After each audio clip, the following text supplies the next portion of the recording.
धनबाद के सांसद से कई तरह की बातें चली, तो लोगों ने कहा कि 40,000 करोड़ की बात वो कह रहे हैं, लगता है वो पैसा निकलवा देंगे क्या जयराम? जो बातें मैंने कही हैं उस पर आप तो देखिए लोग भी वीडियो बनाने लगे हैं कि जयराम महतो ने जो कहा वो तो कुछ जगह छोड़ दी है। मेरे बोलने के बाद एक आम जनता को भी हिम्मत मिला और वो भी खुद कहने लगे कि वे जो डुमरी विधायक जयराम महतो बोले हैं 1.5 किलोमीटर जमीन, वो सच्चाई है, मैं वहाँ का रैयत हूँ। एक उनके भाई साहब का एक बयान आया कि 2029 में जो है देख लिया जाएगा, बाघमारा के विधायक हैं। ये क्या इसको चुनौती मानते हैं या राजनीतिक चुनौती है? इन चुनौती क्या रहेगा? जो लोग किसी राजनीतिक पार्टी और टिकट के भरोसे रहते वो क्या चुनौती देंगे? हम एक निर्दलीय उम्मीदवार हैं। हम जीत में या हार में हम हमेशा जनता के दिलों में राज करते हैं। आप तो एकदम विधायक को ऐसे डिफाइन करते हैं, शायद बहुत लोग नहीं जानते थे कि विधायक क्या क्या कर सकता है। आज तक कोई नहीं जानता था, सिंपल बात है। आज तक किसी ने आके नहीं बताया था कि शून्यकाल क्या होता है और शून्यकाल में क्या काम होता है, तारांकित प्रश्न क्या होता है, अल्पसूचित प्रश्न क्या होता है, ध्यान आकर्षण क्या होता है, गैर सरकारी संकल्प क्या होता है, विधेयक क्या होता है, राज्यपाल का अभिभाषण क्या होता है। ये किसी भी विधायक ने सरलतापूर्वक नहीं बताया था। वो नहीं चाहते थे कि जनता विधानसभा के अंदर की चीज़ों को जाने। अगर वो जानने लगेंगे तो ये भी तैयारी करने लगे। वो नहीं चाहते कि जनता वहाँ अंदर जाए, वो तो चाहेंगे कि मेरे बाद मेरा बेटा वहाँ अंदर जाए। सीएम साहब जो हैं विदेश के दौरे पर हैं, झारखंड में निवेश बढ़ने के संभावनाओं को तलाशा जा रहा है, कई चीज़ों पर बात हो रही है।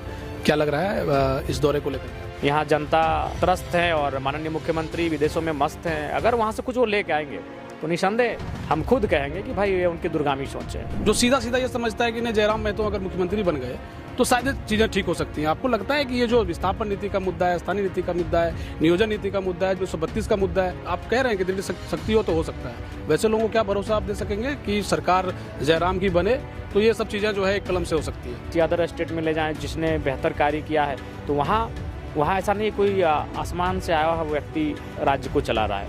उसी राज्य का हमारे जैसे हाड़मान से बना हुआ एक शख्स है, उसमें क्या है इच्छा शक्ति है। तो बस ये चीज़ें हो जाएंगी तो बनाई जाएंगी। बड़े दुखी हैं लोग, विशेषकर गरीब तबके के लोग, जिनको छात्रवृत्ति के बदौलत जो है उनकी पढ़ाई जो है कहीं ना कहीं बाधित है, और सबसे जो बहुत ही महत्वपूर्ण है कि वो भविष्य भी नहीं तलाश पा रहे।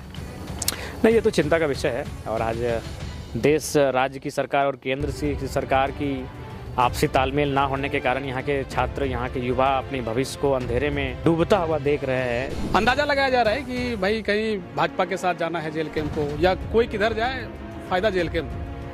नहीं देखिए, ऐसा कुछ नहीं। अभी राजनीति में बहुत कुछ उतार चढ़ाव होगा। क्या पता कल को भारतीय जनता पार्टी और झारखंड मुक्ति मोर्चा आपस में गठबंधन कर ले, कांग्रेस गठबंधन से आप उसे बाहर देखेंगे। तो राजनीति एक ऐसी चीज़ है जिसमें कोई भी एग्जैक्ट नहीं कर सकता है कि क्या होने वाला है। लेकिन हम लोग तो प्रयास यही करेंगे कि 29 में भी हम लोग अपने दम पर लड़ने के लायक रहें, उतने मजबूत रहें, और उसकी हम लोग तैयारी कर रहे हैं। क्योंकि विधायक बनने के बाद आलोचनाएं होती हैं, तो जाहिर सी बात है आपके कानों में भी जाती होंगी। मुझे याद आता है चौधरी चरण सिंह, भारत देश के 5वें प्रधानमंत्री, जो स्पष्ट कहते थे कि किसानों, जब जब मीडिया मेरी प्रशंसा करे तो सोच लो मैं आपके साथ हूँ, और जब जब मीडिया मेरे खिलाफ हो तो सोच लो मैं आपके लिए हूँ, और जब मीडिया मेरी तारीफों के पुल बांधने लगे मैं पूंजीपतियों के लिए हूँ। नमस्कार, आप देख रहे हैं समाधान इंडिया नेटवर्क। आप लोगों के बीच कई तरह की खबरें आती हैं, लेकिन बीच बीच में हमारा प्रयास होता है कि आप लोगों को वैसी खबरों से जोड़ें और वैसे लोगों से मिलाएं जिसका एक खास पहचान कह लीजिए, या उनका एक धमक और उनका एक बेहद गहरा लगाव किसी प्रदेश से हो, और उनसे जुड़े कई लोगों की उम्मीदें उनसे अगर जुड़ी हो तो जाहिर सी बात है ऐसे लोगों से आपको शायद रूबरू होना चाहिए।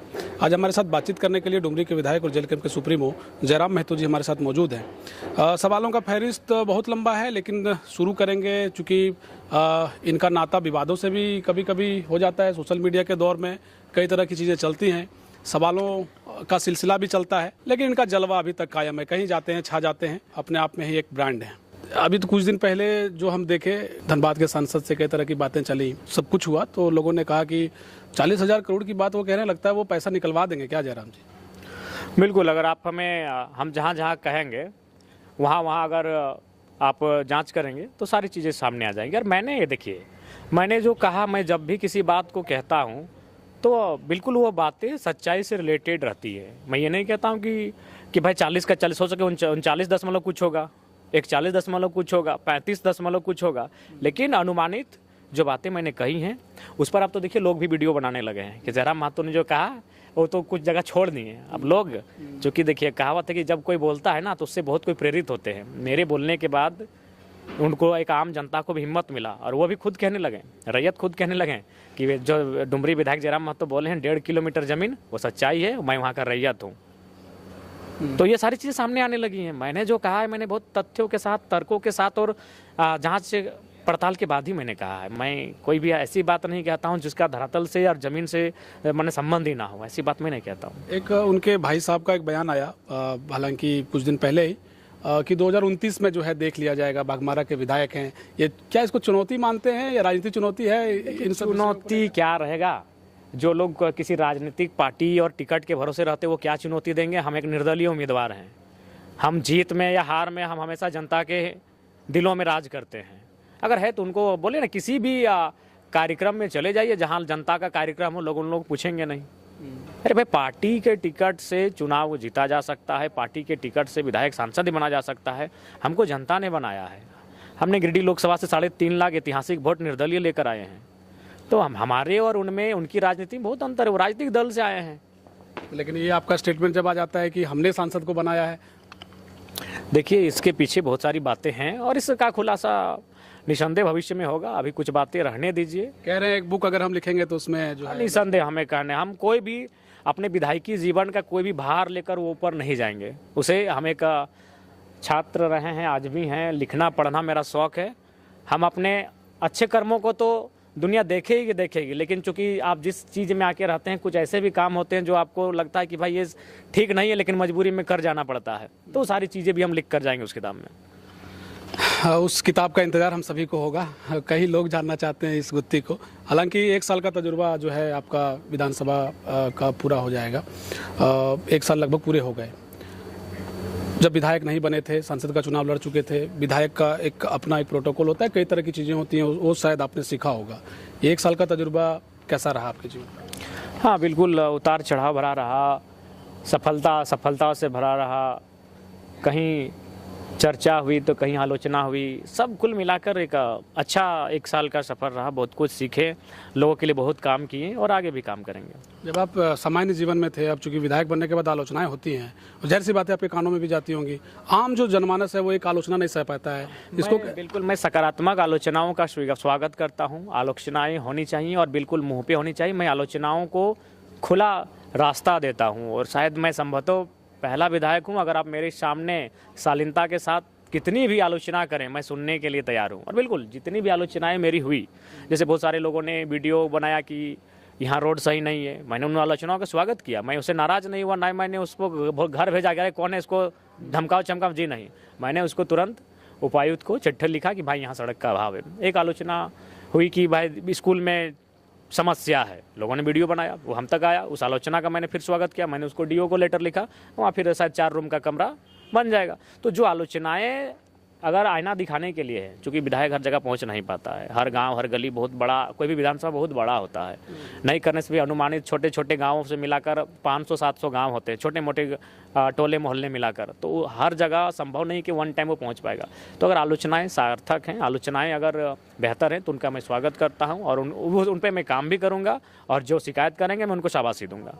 जिन मुद्दों के लेकर आप नेता बने और जिन मुद्दों के बदौलत चूंकि आपकी पहचान अब सिर्फ झारखंड में नहीं बल्कि देश भर में है, चर्चाएं होती हैं, चूंकि सोशल मीडिया का दौर है, एक दूसरे से लोग जुड़ते हैं। विस्थापन को लेकर के एक मुद्दा है। अभी कुछ दिन पहले आप रामगढ़ गए थे, बड़ी सभा थी। आपके ही पार्टी के कई लोग जो है लगातार इस लड़ाई को लड़ रहे हैं सड़क पर। सदन में भी आप जो है आवाज़ उठा चुके हैं।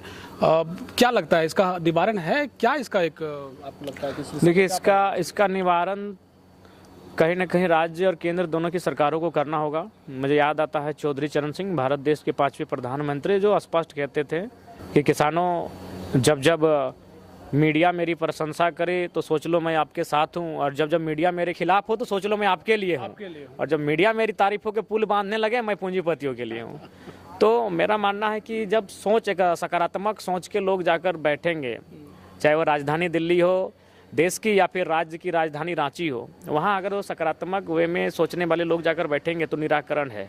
देखिए आज विस्थापन की समस्या का समाधान कठिन नहीं है, लेकिन लोग कठिन बना के रखते हैं।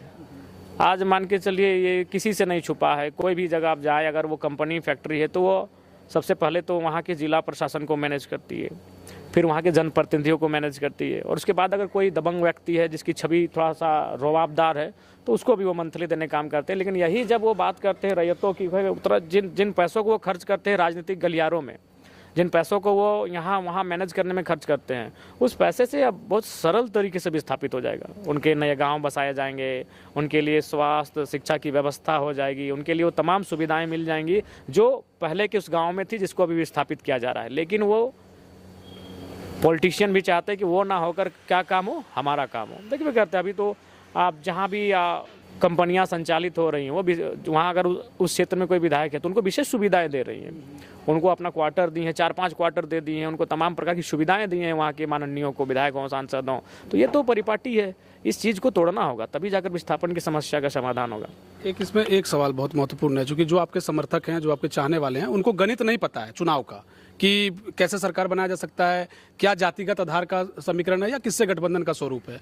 जो सीधा सीधा ये समझता है कि नहीं, जयराम महतो अगर मुख्यमंत्री बन गए तो शायद चीज़ें ठीक हो सकती हैं। आपको लगता है कि ये जो विस्थापन नीति का मुद्दा है, स्थानीय नीति का मुद्दा है, नियोजन नीति का मुद्दा है, जिन मुद्दों को लेकर 1932 का मुद्दा है, आपको लगता है कि सच में आप कह रहे हैं कि दृढ़ शक्ति हो तो हो सकता है, वैसे लोगों को क्या भरोसा आप दे सकेंगे कि सरकार जयराम की बने तो ये सब चीज़ें जो है एक कलम से हो सकती है? संभव है आपको लगता है, चूंकि आपका अनुभव भी 1 साल का है? इच्छा शक्ति सबसे बड़ा चीज़ है। मैंने देखा कि अभी जितने भी मैं विभागीय पदाधिकारियों से मिलता हूँ, उनका कहना है कि भाई हम लोग का तो सीधा सीएमओ से संपर्क है, वहीं से हमारा इधर उधर होना होता है, तो ज़्यादा हम लोग किसी को इसीलिए ना मतलब सो डरते हैं ना परवाह करते हैं। हमारे बहुत सारे साथी जगहों पर हैं जो पदाधिकारी के रूप में तैनात है, उनका सीधा यही कहना है कि हम लोग का सीधा जो संबंध है वो ऊपर से ही होता है, हमें इधर उधर आना जाना यानी कह सकते हैं ट्रांसफ़र दिस दैट, तो कहीं ना कहीं ये चीज़ें नियंत्रण नहीं हो पा रही हैं।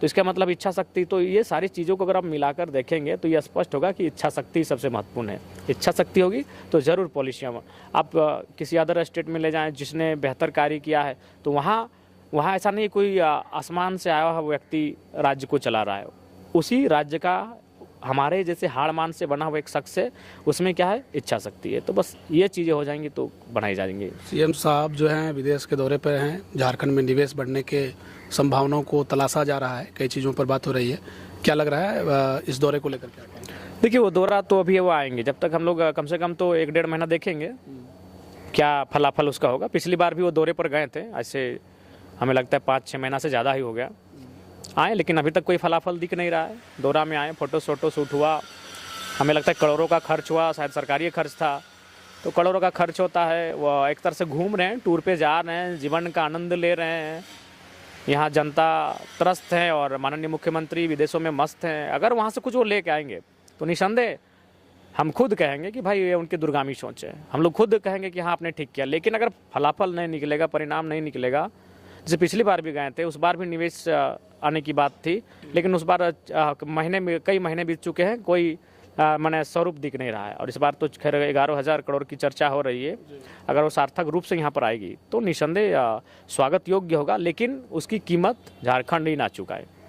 पूरी झारखंड की नज़रें इस बार के बजट सत्र को लेकर के हैं, आप भी तैयारी कर रहे होंगे, क्या कहेंगे बजट सत्र को लेकर जो आने वाले? बिल्कुल, बजट सत्र 1 साल का एक वित्तीय वर्ष का बजट होता है, जिसमें हमारे तमाम शिक्षा हो, स्वास्थ्य हो, तमाम विषयों पर हम लोग बहस करते हैं। बजट कहाँ जाना चाहिए, कहाँ नहीं जाना चाहिए, कितना अनुपात में जाना चाहिए, क्या क्या काम होने चाहिए। साल भर का हमारा एक कह सकते खाका तैयार होता है कि राज्य को कितनी गतिशीलता के साथ हम आगे बढ़ाएंगे, हम कितने बेहतर तरीके से राज्य को बेहतर करेंगे। तो निसंदेह बजट सत्र पर सभी राज्यवासियों की नज़र होती है और विधायकों की जवाबदेही वहाँ पे बढ़ जाती है।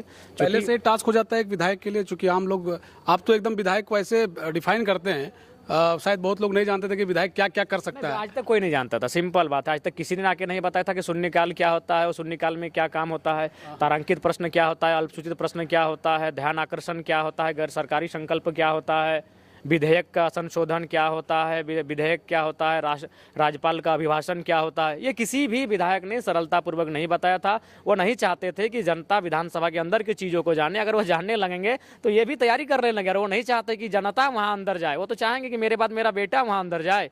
तो जयराम महतो ने तो ये बताया कि सदन इतने बजे आरंभ होता है, पहले सवाल होते हैं, उस सवाल में जवाब, मंत्री और विधायक का बहस होता है, बातचीत होती है, फिर उसका एक समाधान निकालने का प्रयास होता है।